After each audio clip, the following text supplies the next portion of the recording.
Welcome to Strangemind. My name is Daniel, and today's guest is Stevie Chancellor.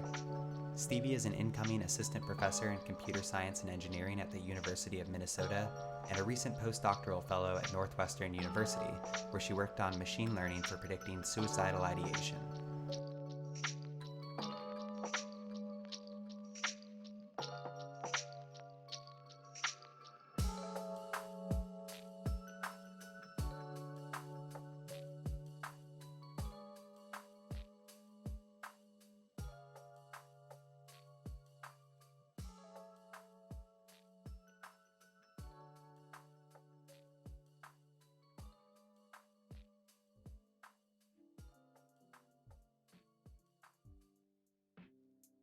Welcome to Strangemind, Stevie. It's a pleasure to have you on the show. Thank you, Daniel. I'm really excited to talk to you today about my research. So I think the best place to start is with the theme that really unites your research, this idea of human-centered algorithms. And I was hoping you could tell me what we're actually talking about when we say something like a human-centered algorithm. Yeah, I think a lot of people think about computer scientists. And when you think about your computer science class, you either think about code or you think about the improvements that computers make in everyday life. And so computer scientists focus on things like making computers run faster, better, bigger architectures, like making things run in the cloud. And that would be like a technical focus or a technically centered approach, which is what most of CS does anyways. I take this human-centered approach where, in addition to caring about the technical side, my work has another goal of making people's lives better.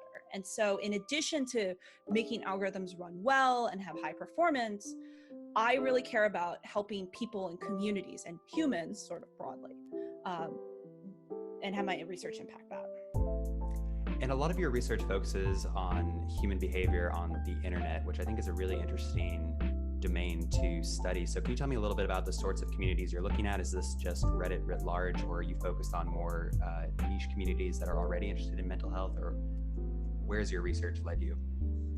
Yeah, so I do research on what I would consider popular social media websites that you and I would have on our phones as apps. So places like Tumblr, Instagram, and Reddit, places where people go what would be like general purpose social networks. And so I focus for mental illness on people who talk and discuss high risk behaviors.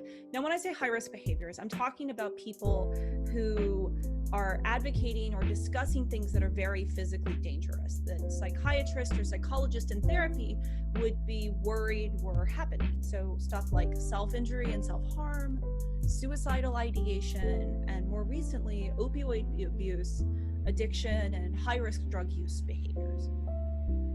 So it sounds like this isn't so much, or rather solely focused on predicting the presence of a mental disorder, but also recognizing symptomology.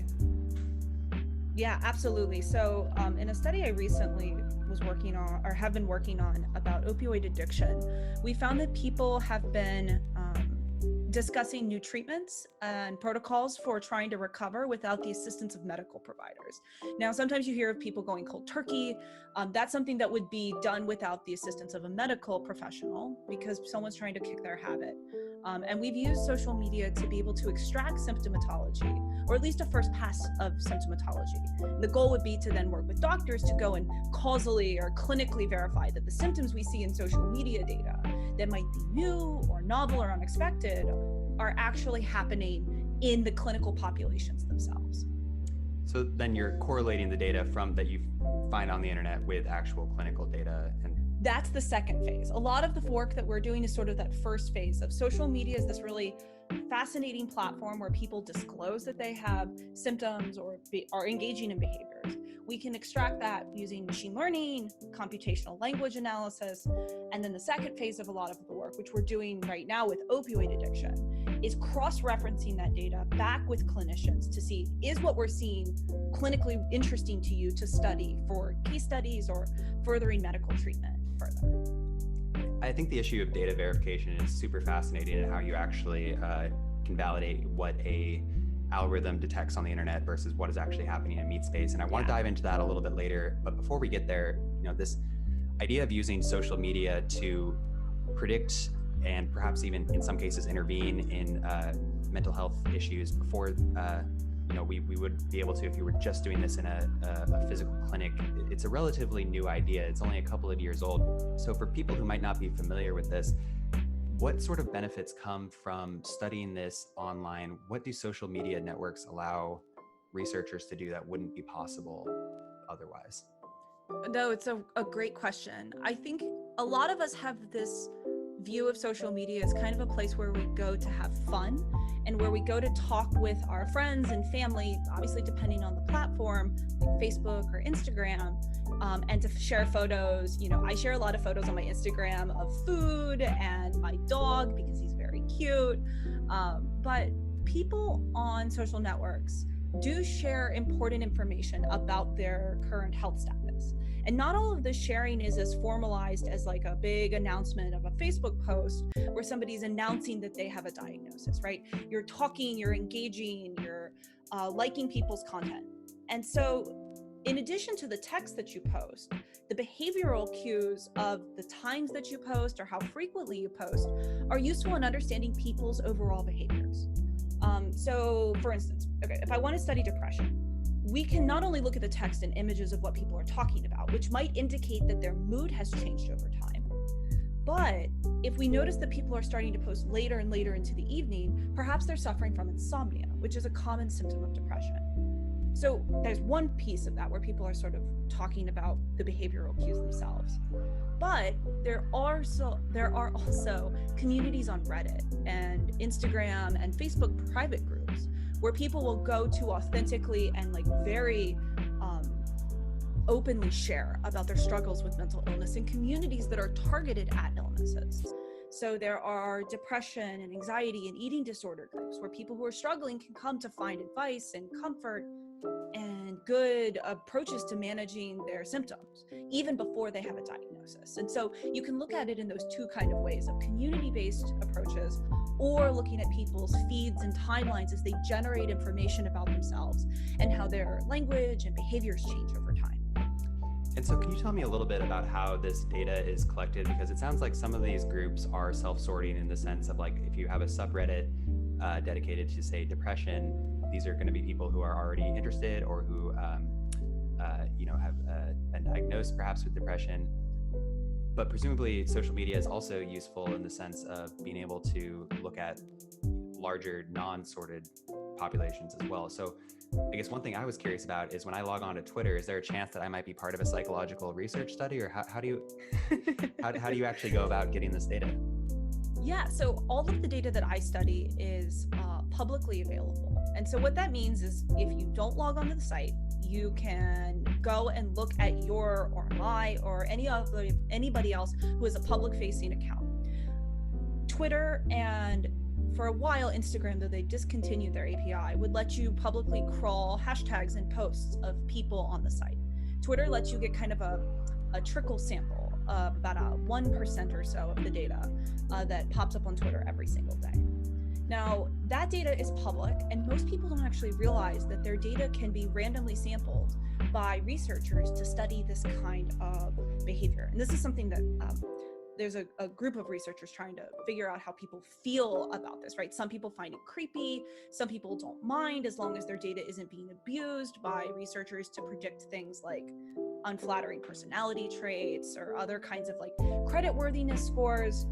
For communities like Reddit, that data is also publicly available as well. And so you can just go get a dump of, say, r/depression, which is the major depression community on Reddit. Now, some people do get privately held data. Your Facebook posts and your data that you put behind a public or a private or a protected account are not accessible by researchers, and nobody can get access to that unless you yourself give them consent to it. And so that data is safe and from, I guess, the researchers' access. And is it worth qualifying that in the sense of like third-party researchers? Because I was under the impression that, say, Facebook is doing this internally. Yeah. So, I mean, it sounds like there's a distinction there in terms of, what someone like yourself could access versus what, say, someone working at Facebook might be able to access. Absolutely. So obviously somebody at Facebook is going to be able to have better access to Facebook data than I am. Though many companies, to be fair, are adopting internal review processes that look very similar to the same ethical approaches that researchers at academic institutions or other public institutions would have access to and respect. So Facebook, I know, has an internal review committee. Microsoft also has an internal ethics review committee. And other companies are adopting this because there have been studies that have come out that have shown results that people didn't believe were appropriate. There was an emotional contagion study in 2014 that people believed was an inappropriate use of Facebook data to manipulate people's moods. And I think a lot of companies have really thought about their relationship with their user bases to prevent unreasonable data, what I would consider like a data exploitation at that point. Earlier, you had mentioned that there's kind of a broad spectrum of feelings from the general public who would be using these apps about how they actually feel about this idea that there might be people studying their behavior without their knowledge. This to me seems maybe like it's a prime area for cooperation between companies and researchers to bring in the actual users and maybe make an explicit tool that says, do you want to opt in? Do you want to help learn about these things? I mean, is that something that's being explored? Are there trade-offs with that? Like, if people are aware that they're being monitored, does it affect the reliability of the data that... Oh, that's a really great question. So yes, I think that we should be mindful of using people's data when we're trying to understand mental illness. I mean, let's take this to the logical conclusion of, we build an algorithm that can predict if you have depression, and then Twitter, unprompted, messages you and says, hey, we think you have depression.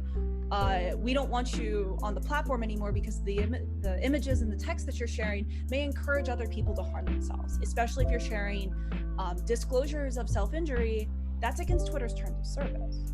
So for us, my perspective is like, from a human-centered perspective, it's really important to involve the users as primary stakeholders in the process from the very get-go, because then we can learn how to respect people's privacy beliefs about the information that they share in online communities. There's a really cool initiative called Our Data Helps, where users can voluntarily go and donate their social media data. And there's instructions on how to get your Facebook dumps and your Twitter data, and you can disclose if you've ever been diagnosed with a host of mental disorders, which helps because the users are consenting and giving their data away freely, and that data is only given to trustworthy researchers who are doing sort of building technology to detect this stuff in online communities. You had recently published a paper earlier this year that looked at 75 studies, if I'm not mistaken, from 2013 to 2018 that used social media to predict the mental health state of users. An overwhelming number of them, I think almost half, focused on Twitter. Yeah, so Twitter has a really interesting format that I think facilitates quick status updates, right? That was the whole point of Twitter, in contrast to other social networks when it came out, was that it was these short form 140 character updates that weren't the long post you would put on Facebook or old social networks like LiveJournal or MySpace. Wow, MySpace really dates me. But I think that Twitter has a lot of that lower performance built into the platform and helps people be authentic. Now, to be fair, I use Twitter for professional purposes, and I don't have a private Twitter account. I use another social network for my more personal content. Though our data sets of Twitter show that people tweet really authentically about their lives. They use it as sort of like a status update for their friends. And so I think people gravitated towards Twitter for this research because of people's disclosure on the platform. I think what's interesting about platforms like Twitter or say Instagram, where you have really a focused medium of expression. With Twitter, you're limited to 240 characters. I mean, images play a part, but arguably not nearly as much as text. Whereas when you have something like Facebook, you're now having to deal with video, audio, photos, text, and you have kind of a broad spectrum of data you need to interpret. So just from like a pure, I guess, annotation side, and figuring out what this data means, is Twitter simpler as well, or is that not really as much of a factor? Yes and no. So Twitter obviously is going to be simpler because the form factor is more straightforward. Most tweets are text, and you're limited to 140 characters. So your ability to analyze something is really gated to what Twitter gives you access to. That being said, in trying to assess mental illness or symptomatology on these social networks, like having little data really makes it hard to know how somebody is really doing. And so other social networks that have like more richer expressions, like Instagram forces you to post an image with every single post on the platform. Vine and oh God, what's the name of the current video platform? TikTok. You have more richer expressions of your mood, which includes things like your facial expressions and the way that you say things, which makes it harder to annotate in terms of time because you're balancing so many more variables. But I think that that richness really helps in understanding if people are authentically disclosing that they do have a mental disorder, or if they're flippantly disclosing it. You know, sometimes people will say, oh yeah, I'm so schizophrenic, I like change my mind all the time, which is really a flippant way, a non-authentic disclosure of someone's disorder. You know, anyone who's been online is very familiar with the concept of trolling or just being irony poisoned. And I think that's a pretty unique kind of adversarial side of doing psychological research using social media. And I was curious to know how researchers are handling this, because based on your meta-analysis of all these studies, it seems like a lot of them either ignored it or didn't really have a good solution to this. Yeah, so I think there's two pieces to this authenticity challenge you bring up. So there's the personal authenticity of somebody, I would say flippantly or ironically saying that they suffer from a mental illness, right? I'm so suicidal, I have like 5 exams this week, which is a very different problem than an adversarial troll who comes through the community that does things to try and harm members actively. Okay, so on the first part of problem, researchers actually have a really nice way of handling this. When we go through social media to look for these kinds of posts, and we're looking for people who are disclosing that they have a condition. We use computational language models to extract that kind of language pair of has a condition, where a condition could be schizophrenia, eating disorder, depression. Then we have a clinical annotator who will work with us, that's a doctor, that will look at the larger context of their tweets to see if their disclosure is honest and what they believe would be a truthful disclosure. Now you have a kind of problem here where if the person sort of makes one comment, you don't have a lot of information to go off of, which makes it challenging to verify these questions and makes our sample size, or the number of people who we find in social media, pretty small, something like 300 to 400 people in some studies. Now the trolling question to me is really interesting, because you would hope that people wouldn't troll and wouldn't spam and harass people who are struggling with mental illness, but it's the internet, and it actually is pretty common, and it's really like bothersome and disappointing to me. So you have people who will invalidate the feelings of others, tell them that they're really not suffering, it's not that big of a deal, as well as people who will try and egg them on and just tell them to hurt themselves or to kill themselves, or that they're worthless, which is really unkind and cruel. And there are even people in suicide crisis communities who would go on, egg people on privately to broadcast their suicide as a perverted way for them to watch someone injure themselves. And those kinds of people tend to be dealt with by moderators. I know the moderators of a major suicide crisis community online, and they aggressively police behavior and report to the administrators on the site that they want those people off, because what they're doing is like absolutely despicable. But dealing with trolls is really hard. There's a lot of people who harass people who are vulnerable online, and researchers don't have a great way of identifying those just yet.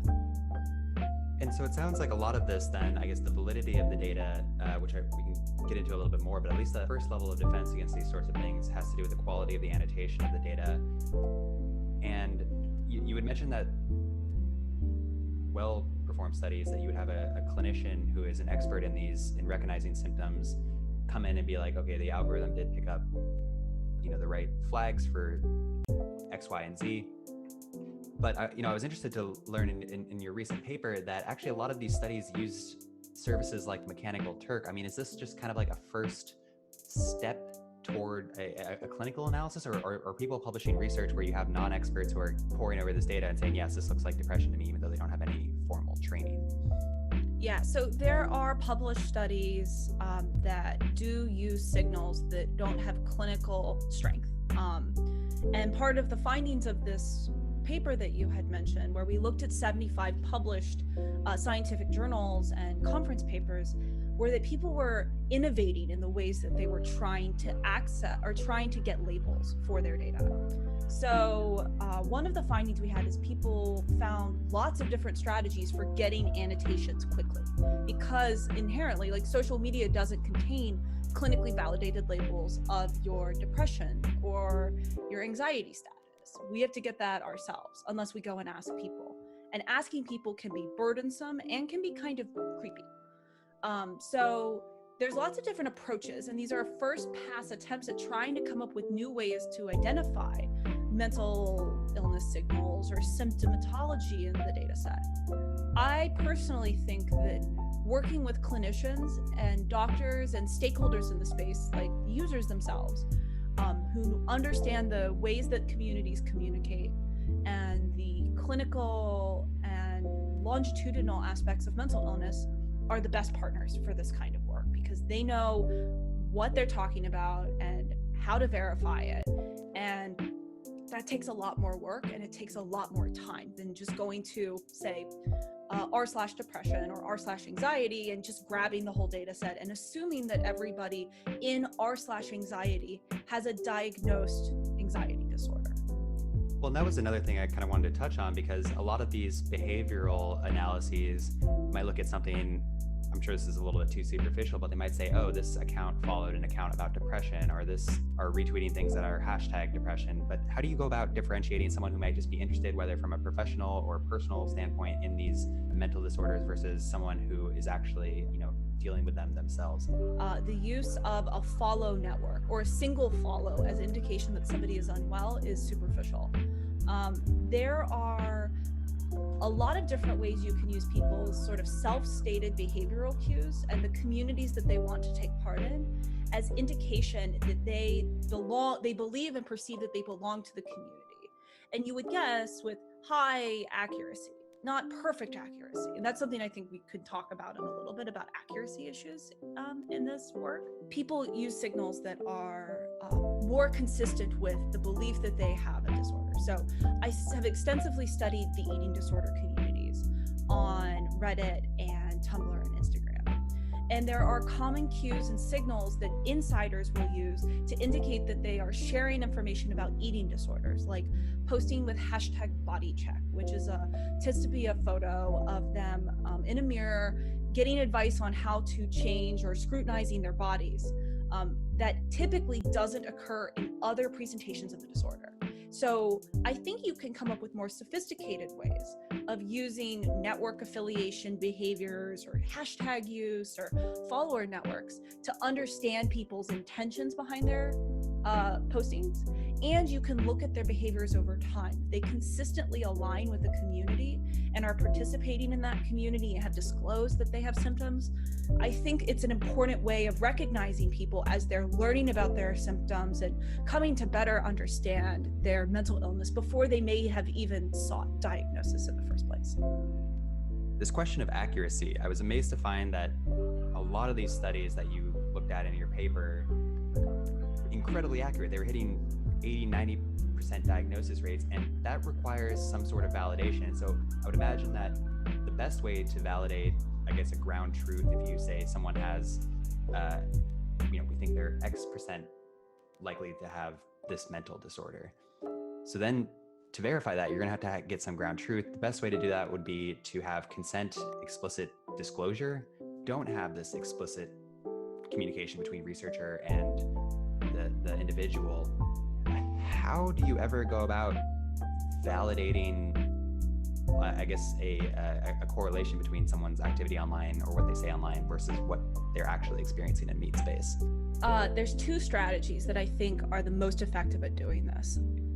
The first is that you look for people who self-disclose really clearly that they have a diagnosis in social media data. They say, I was diagnosed with, they say what they were diagnosed, and typically they'll give a date of their diagnosis. So you believe that person's diagnosis is real and legitimate. And then you can use that to understand their patterns of behavior. Assuming that they do have the disorder that they disclosed, you could match those other patterns of behavior to people like them. And so you back out from the people you know have a disorder to find people who have similar behavior patterns to them. And then you might use that as a technique to intervene before you know if they have the diagnosis. Now, the other strategy that you can use is after the fact of making the guess of people's behaviors. You can reach out to people and cross-validate your prediction with some kind of ground truth information that would let you know if your prediction was right. Now, I want to be clear that there's a big gap in using that approach and hoping that you can get a diagnosis at that second stage, because most people who have mental illness are undiagnosed. And you have a risk of this big gap of people who have a formal diagnosis and people who are never diagnosed, but perhaps receive support such that they can manage their symptoms by themselves. Now, if you demand that everything is a diagnosis, you're going to miss the majority of people who will never see a doctor about their anxiety or their schizophrenia. And I think we need to come up with ways that are open to people's experiences as they are learning about their disorders, to help them and to understand their behaviors before they get to the point where it's so bad they must seek a doctor and they must have a psychiatrist give them medication. There's a lot of in between that these models don't yet cover, and it's something I'm really interested in the larger scale. And to an earlier point you had made, I think there's something of a risk in reaching out to validate to these individuals, because I mean, if someone wasn't maybe aware or was not engaging with, the mental health issues they were experiencing, perhaps having a researcher reach out and be like, hey, your activity online suggests that you're pretty depressed. That could be jarring or perhaps exacerbate an issue that they were trying to cope with in other ways, or is that usually not the experience that you've noticed from people who are doing this? There's two stages to this research. There's the ability to make a guess about people's behavior and then figure out what you do from there, right? And the what you do from there is totally up in the air because of a lot of social and ethical factors that intersect using AI to make these predictions and then applying the AI to accomplish the goal of reducing mental illness sort of broadly. I don't reach out to people because I feel like it is, part of it is my algorithms, even if they're 90% accurate, which is impressive, that means 1 out of 10 predictions are wrong. Now, wrong could mean a false positive, where we erroneously assume that someone has depression, and now somebody may be more paranoid or distrustful of a social network because they don't have a disorder or they've never sought a diagnosis for it, and now they don't believe that the platform has their best interest at stake. But there's another interesting problem that comes up from false negatives, where you miss someone who has a disorder or has certain symptoms that would be concerning or warrant intervention. And I think that the false negative is a little trickier because we don't totally know what to do already in interventions in in-person scenarios. And it puts an interesting question about responsibility of Facebook or Twitter or the social network that's enacted this, of what to do. Clinical and academic psychologists have always relied on linguistic cues in person and behavioral cues to make diagnoses and to understand the populations they're treating or studying. But when you're interfacing with a computer, I was curious to know whether that actually changes the way we think about these cues and what it means, because now you're interfacing with a machine rather than directly with a human. Does it make it more reliable? Does it challenge the reliability? Do you look at different linguistic cues than you might in a in-person setting? So the first thing that I can tell you is that a lot of the linguistic cues that we know of from in-person studies, where psycholinguists read diaries or journals kept by people struggling with mental illness or on the journey to recovery, they map to the social media space. So we know something like, or that the use of pronouns changes when someone is depressed. People with depression will use more first-person singular pronouns, or things like I, me, my, and mine, instead of third-person pronouns like they and them, indicating a more interpersonal focus on themselves.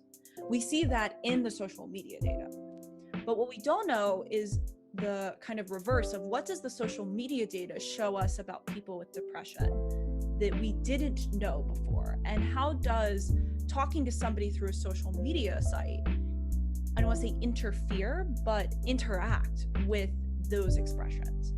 And I think that's an underexplored avenue of research, actually, where that takes a lot of correlational and causal work that machine learning by itself isn't causal. You can't assume that the variables that it finds are absolutely connected to the condition that you care about. And you need new approaches, working with clinicians and doing trials to verify that those symptoms you find in social media, like new pronoun use or topical changes or other kinds of language behaviors, would map to the disorder that you care about.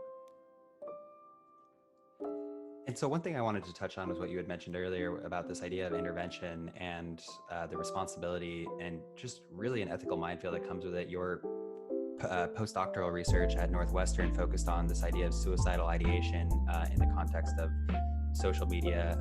Can you tell me a little bit about what your research at Northwestern was focused on? My research at Northwestern on suicidal ideation has focused on designing an annotation system to assess risk and protective factors in social media data as people discuss suicidal ideation and crisis, where they are thinking of harming themselves.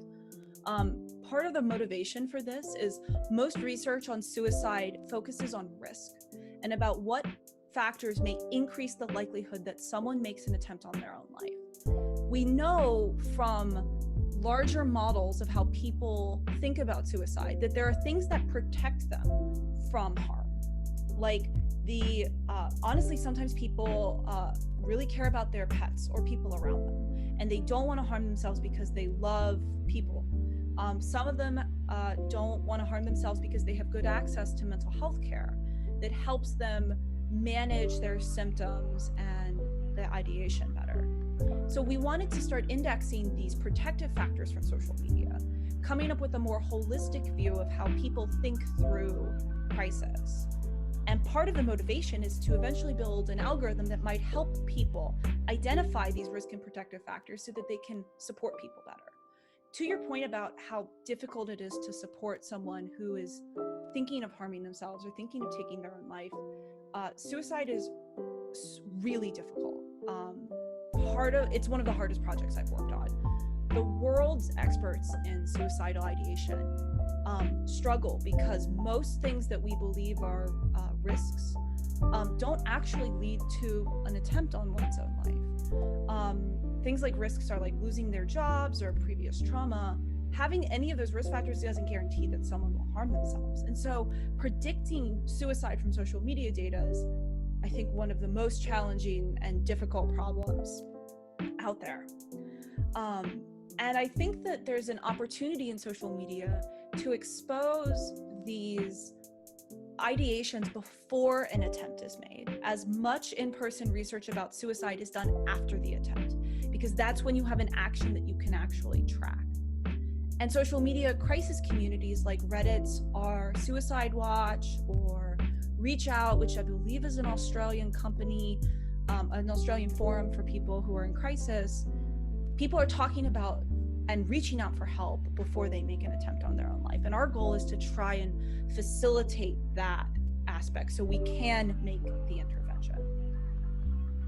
One of the most promising things I think about using social media in the context of mental health and with AI is this idea that it enables rapid intervention. And, there's a lot, I think, that still needs to be teased out in terms of respecting people's rights, their privacy, their autonomy.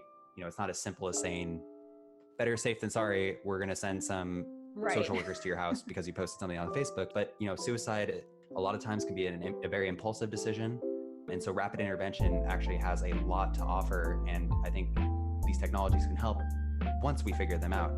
One thing I think is so important is this idea of crisis communities online, because I think with tools like Facebook's suicide algorithm, it can risk quashing these support groups if doesn't understand the nuance of what is being discussed. Like if people are talking about their mental health and their struggles with mental issues, you don't want an algorithm that blocks them or that intervenes and say you shouldn't be posting this.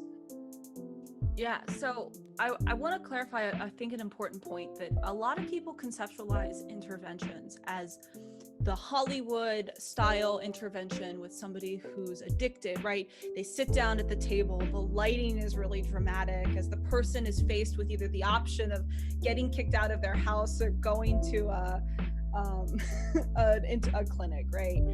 That's not what I think of when I think of interventions, right? The intervention is a term that we use to refer to a recommendation to somebody or a nudge in their behavior or something that we use to change their access to a place. But that doesn't mean it has to be this draconian remove people from platforms, prevent them from accessing social support, kick off all of their content. And I have some previous work that looked at how those kind of intervention strategies worked in eating disorder communities on Instagram. And the short version of that is that it didn't work so well at actually stopping the dangerous content that Instagram tried to remove. Now, getting back sort of to the point about how to make an intervention, I think that for things like suicide, Facebook is in or Reddit, or any of these other social media sites, to be frank, are in really interesting places where that may be one of the only places someone feels comfortable sharing their experiences. And it's not clear how Facebook or Instagram or anybody really should react if somebody is saying something that indicates they may be taking an action soon.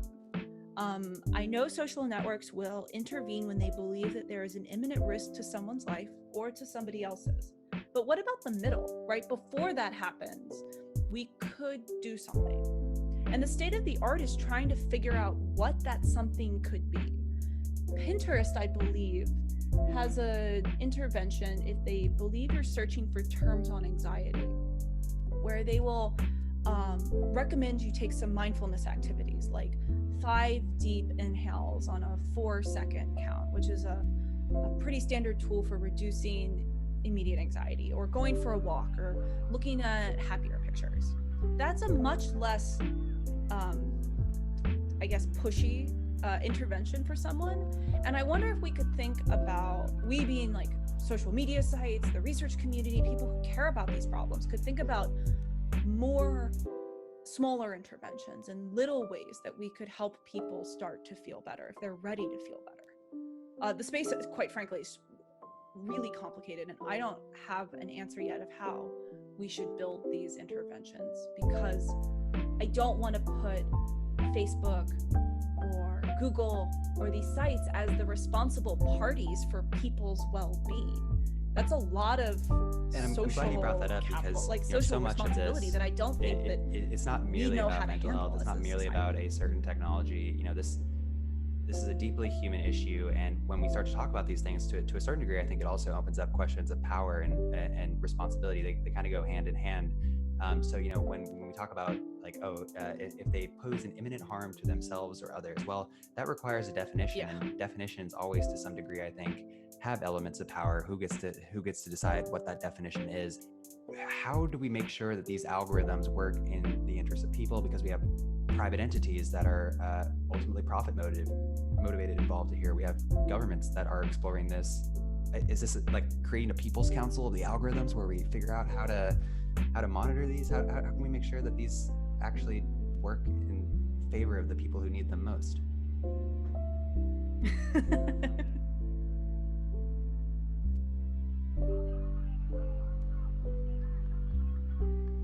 That's a really good question, Daniel. I think one of the challenges with making decisions like this is we want to have interventions and nudges, or however you want to call those interactions with people who are struggling, in ways that are respectful to them and are respectful of their right to be left alone. Facebook, about 18 months ago or 24 months ago, introduced a suicide prevention AI that runs on the back end of all of their products. And it looks at your behavior across Facebook messages and groups and other communities to see if you might be at risk of harming yourself. Now, I think there's a challenge because the data is held first by private companies, right? Even if I wanted to create a public council that may work in my local community to intervene when somebody says something online that's worrisome, if Facebook doesn't want to give me that data, Facebook doesn't have to. And that makes it challenging to start thinking of public options of how to manage these kinds of behaviors. I really like your idea of the council. I think Facebook adopted a similar council for misinformation and fact-checking recently. And I like the perspective of having lots of different stakeholders on that council that can say, when this happens, we believe that these kinds of behaviors are acceptable or not. And we can come up with ways that we can interact with people when they're struggling. So there's not only the, like, what do we do when somebody's struggling, but do we even leave the stuff up on a platform in the first place? Especially in suicide communities where active discussions of methods or previous attempts can trigger people and give people ideas to support future attempts that may be more dangerous. And there's a trade-off of removing that content and perhaps deleting a person from an entire site and saying, no, you can't come to here, can't come to this community anymore, and removing all of their content, which is important to them. And then there's the question of, if you believe that there's a real suicide attempt or it's going to happen, who should intervene? Should Facebook ping a trusted colleague or a friend or a parent? Or should Facebook send a wellness check to your house because your phone has the app and it has your GPS location and probably can guess where you're sitting at right now? I think that you need to ask people, like users of the site, what's good, rather than assuming that Facebook or Google or any of these other companies, I don't mean to pick on Facebook in particular, they're just the largest company that's there, what they should do in these scenarios. And the way to do that, I think, is by adopting that kind of human-centered approach where we center what people want. Stevie, it was a pleasure talking to you. Thank you so much for coming on Strangemind. Is created to support those goals in the first place.